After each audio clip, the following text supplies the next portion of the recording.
কই গেছেন আপনি? আমি রফিকুলের বাড়িতে তো আগুন লেগে গেছে, বউয়ের সাথে গেছাল। কি যে এক অবস্থা, আমি ওই যে নরেশ সুজন তিনজন মিলা বিচার আচার করে একটু ঠান্ডা করে থইলাম। রফিকুল্লাহ ফোন দেন। তাহলে কইলাম না বাড়িতে আগুন জ্বলতেছে। রফিকুল্লাহরে ফোন দেন। আর এই পরিবেশে কল দেওয়া যায়? দে ফোন দে, দে ফোন দে। দিতেছি দিতেছি। বাসার ক আসসালামু আলাইকুম রফিক ভাই, আমি ভাবি বলতেছি। উনি কি আপনার সঙ্গে আছে? হ ও তো আমার সাথে আছে। কথা কবেন? হ্যাঁ দেন। আচ্ছা ও তো ল্যাকটিং এ গেছে, বাইরে গেলে পরে আমি দিতেছি। সুজনের ফোন দেন। নেন। ওই খাতায় লেখা রাখিছে। হ্যাঁ যাবো না বল। সালামকুম সুজন ভাই, আমি ভাবি বলতেছি। উনি তো বাসায় ফোন রেখে গেছে। আপনি কই? উনি কি আপনার সঙ্গে? হ্যাঁ ও তো আমার সাথে আছে। ওর হঠাৎ করে প্রেশার উঠছে ভাই, বুঝছেন? হায় হায়, কি কি বলতেছেন? উনি কি ঠিক আছে? ওনার ফোনটা একটু দেন, কথা বলি।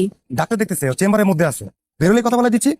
নরেশ, বাসার ক আমি ভাবি বলতেছি। সে তো বাসায় ফোন রেখে গেছে, আপনার সঙ্গে কি সে আছে? বলো তো, এটা কোনো কাম করছে? ফোন বাড়িতে থইছে। আচ্ছা অসুবিধা নাই, আপনি কথা কইবেন ভাবি। আপনিও কথা কইবেন? নেন, কথা বলি। আচ্ছা আচ্ছা অসুবিধা নাই, আপনি লাইনে থাকেন। পাশে ফোন রাখতে ভাবি লাইনে আছে, কথা বল।